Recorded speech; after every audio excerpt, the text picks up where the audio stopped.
We were granted early access to test out Crimson Desert, so of course we took advantage of that opportunity by benchmarking 40 GeForce and Radeon GPUs using a range of quality settings so you know exactly what kind of performance you can expect from your system and what a potential upgrade could offer you.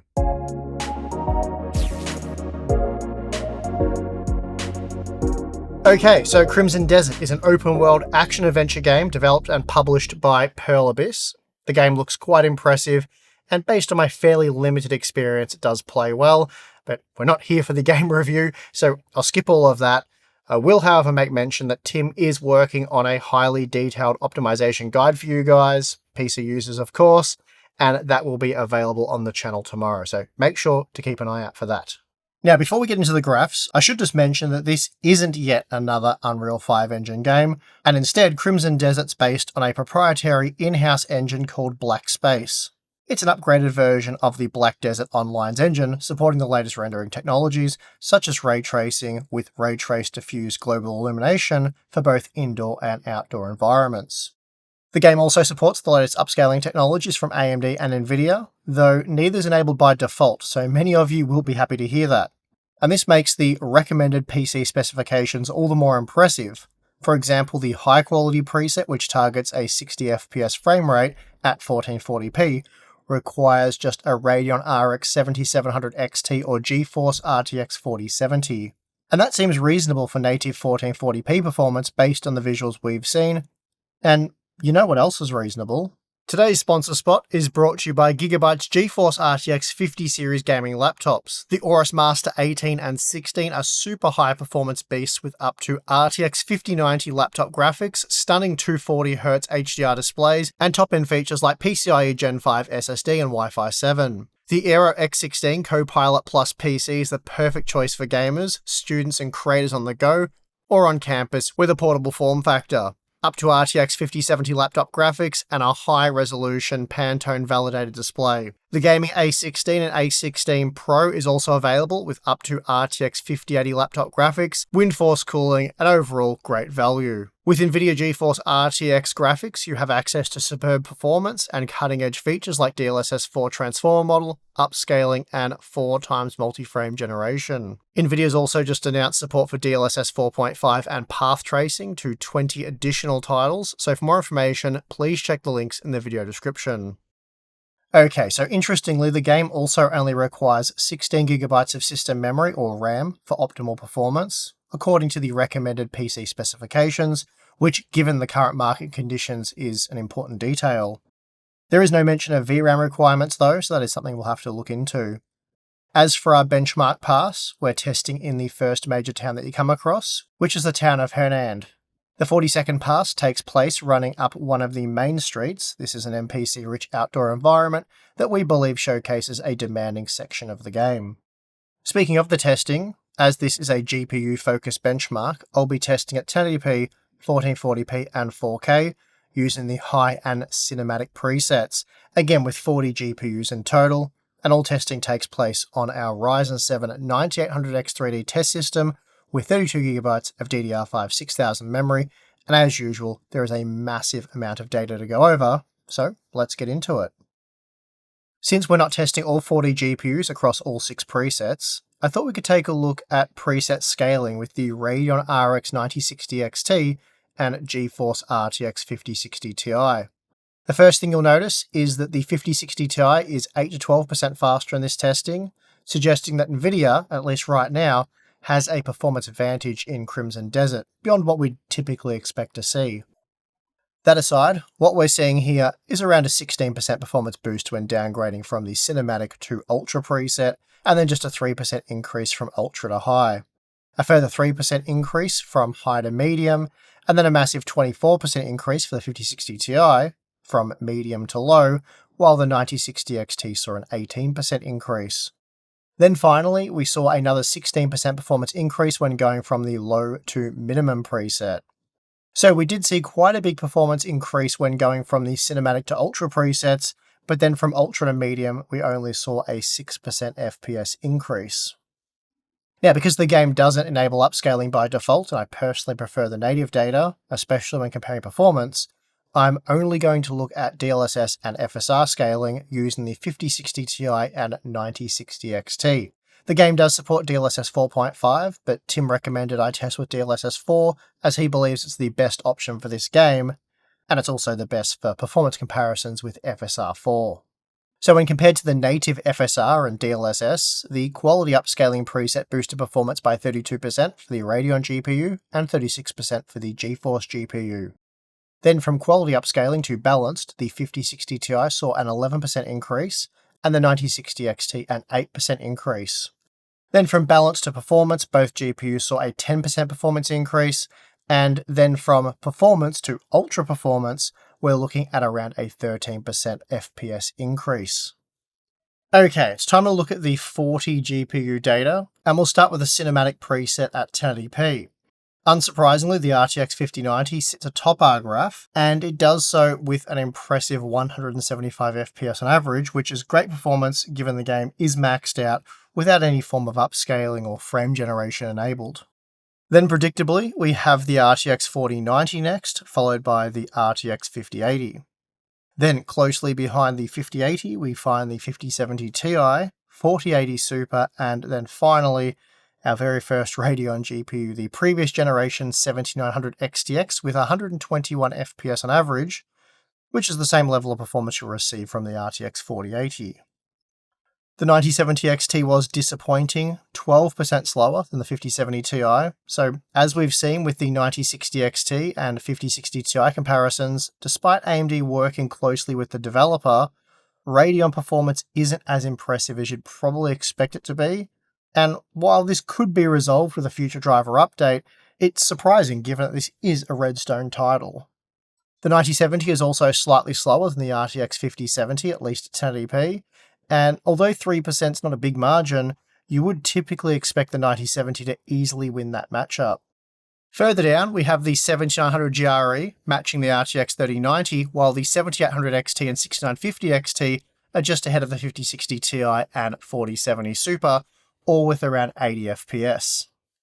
Below that we find the 6800 XT and RTX 3080, they're neck and neck, and then we have the 7700 XT and 9060 XT with just over 70 FPS. And we also see the standard RTX 4070 in the mix as well. Then in the 60 FPS range, popular GPUs such as the RTX 5060 and 4060 Ti can be found, and then beyond that, you will want to turn down the visuals to boost performance back over 60 FPS. Increasing the resolution to 1440p reduced the performance of the RTX 5090 by just 8%, suggesting we are CPU bottlenecked at 1080p, despite using a Ryzen 7 9800X3D.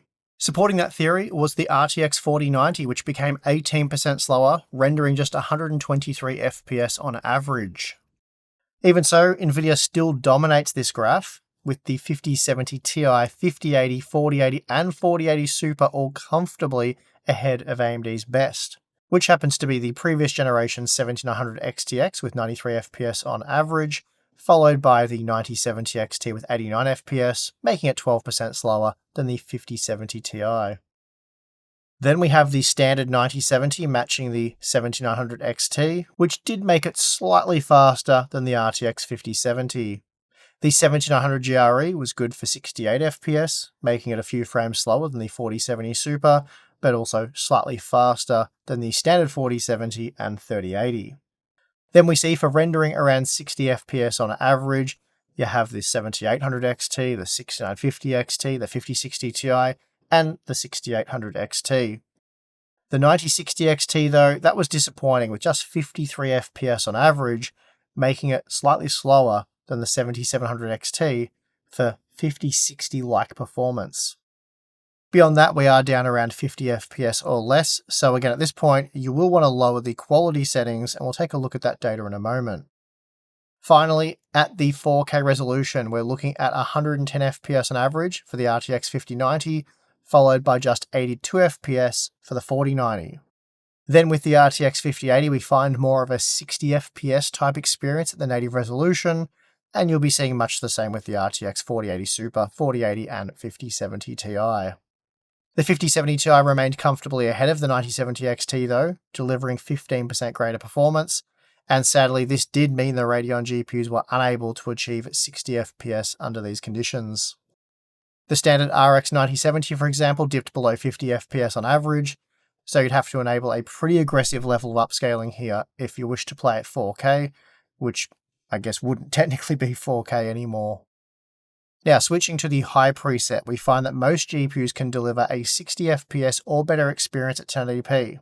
The RTX 5090 is largely CPU limited, delivering 188 FPS on average, followed by the 4090 with 166 FPS. The 5070 Ti is still much faster than the 9070 XT, rendering 15% more frames on average, though the Radeon GPU was hardly slow here, with 127 FPS on average. The standard 9070 averaged 117 FPS, making it slightly slower than the older 7900 XT, and 6% slower than the standard 5070. Further down, we find popular models such as the RTX 4070 rendering 97 FPS on average, and the 7800 XT 95 FPS on average. The 5060 Ti and RTX 3080 were neck and neck with 92 FPS, while the 6800 XT, 7700 XT, and 9060 XT were all slower, rendering between 83 and 86 FPS. Again, it really was disappointing to see vanilla RTX 5060-like performance from the Radeon RX 9060 XT. We also see that the old RTX 3070 was still highly usable here, rendering 72 FPS on average, which was slightly better than the 68 FPS we saw from the 4060 Ti and 3060 Ti. Meanwhile, the standard RTX 4060 averaged 61 FPS, which was better than the 59 FPS we received from the 7600 series. Once again, increasing the resolution to 1440p, we see that performance comes down as you'd expect, but performance overall is still very good. The 7900 XTX averaged 110 FPS, which is similar performance to that of the 4080 Super, and only slightly slower than the 5070 Ti. Still, when compared to the 9070 XT, the 5070 Ti maintained a strong lead, delivering 13% greater performance with 116 FPS on average, opposed to just 103 FPS. The 9070 averaged 93 FPS, making it 4% slower than the RTX 5070 and only slightly faster than the 4070 Super. The RTX 4070, 3080, RX 7800 XT, and 6950 XT all averaged frame rates in the mid-70s, while the RTX 5060 Ti, RX 6800 XT, and 7700 XT all fell just short of 70 FPS. Then down around 60 FPS, we find the 9060 XT, 5060, and RX 6800. So again, the 9060 XT is seen delivering 5060-like performance rather than matching the 5060 Ti. Then dipping below 60 FPS, we have the 3060 Ti with 53 FPS, the 4060 Ti 8 and 16GB versions with 52 FPS, and then the 6750 XT with 51 FPS. Beyond that, we're seeing an even larger drop-off in performance, with the RTX 4060 dipping to 45 FPS. Finally, we have the high preset data at the 4K resolution, and despite the downgrade in quality settings from cinematic to high, you'll still require a high-end GPU to play at the native resolution. That is, at least if you wish to keep frame rates above 60 FPS. Generally speaking, performance should be improved by around 20% when compared to what we saw with the cinematic preset, and we're seeing that with the 9070 XT, which has gone from 55 FPS up to 65 FPS, and that's an 18% increase. So with the high preset, we have a few more GPUs that can reach 60 FPS at the native resolution, but most GPUs will need to rely on upscaling to achieve this level of performance. Coming away from the results, I'm a little bit disappointed with the Radeon performance. It's not bad, but it's a little bit off the mark from what I'd expect to see, and that's made all the more disappointing by the fact that this is basically an AMD-sponsored title. And that being the case, I'm not that confident that we'll see an incoming driver update that'll boost performance, but of course we'll have to wait and see on that one. As for VRAM usage, the game seems to run just fine with 8GB, though the standard presentation, even when maxed out, appears to have a lot of low quality or overly compressed textures, along with a disappointing amount of pop-in. Both issues could be solved by using more VRAM, but that would be problematic for 8GB graphics cards, so perhaps this is another example of mainstream 8GB graphics cards holding back the industry.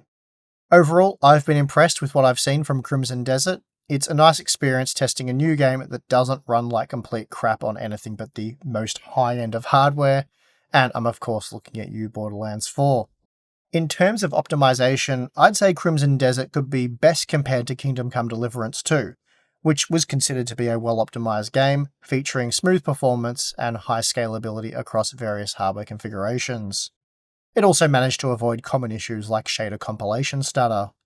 Using an RTX 4070, for example, we saw an average of 66 FPS at 1440p using the cinematic preset, so the maximum in-game preset for Crimson Desert. Comparatively, we saw 69 FPS in Kingdom Come Deliverance 2 using the Ultra preset at 1440p, which again is the maximum in-game preset for that particular title. Borderlands 4, on the other hand, under the same test conditions, averaged just 54 FPS. We saw 59 FPS in Black Myth Wukong and 63 FPS in Doom the Dark Ages, so I think it's safe to say that overall they've done a pretty good job with Crimson Desert. All of that said, while overall the visual presentation was good, Crimson Desert isn't perfect. There's a lot of visual detail, probably more than Kingdom Come Deliverance 2, but some of the assets are very low quality, with an unacceptable amount of noise, and there's an annoying amount of pop-in. So I'm not exactly sure how I feel about this title in its current state. The bar is unfortunately very low for AAA titles, and the game ran well on most hardware configurations, and I didn't suffer a single crash in my testing, but some aspects of the game's visuals do leave a lot to be desired. Anyway, I won't get into that too much here, as we do have a lot more to say about the game's visuals and optimizations in an upcoming video from Tim, which, as I said at the start of this video, will be available to watch on the channel tomorrow. So yeah, keep your eyes out for that one. For now, Crimson Desert looks very promising, and I'm keen to see where the game goes from here.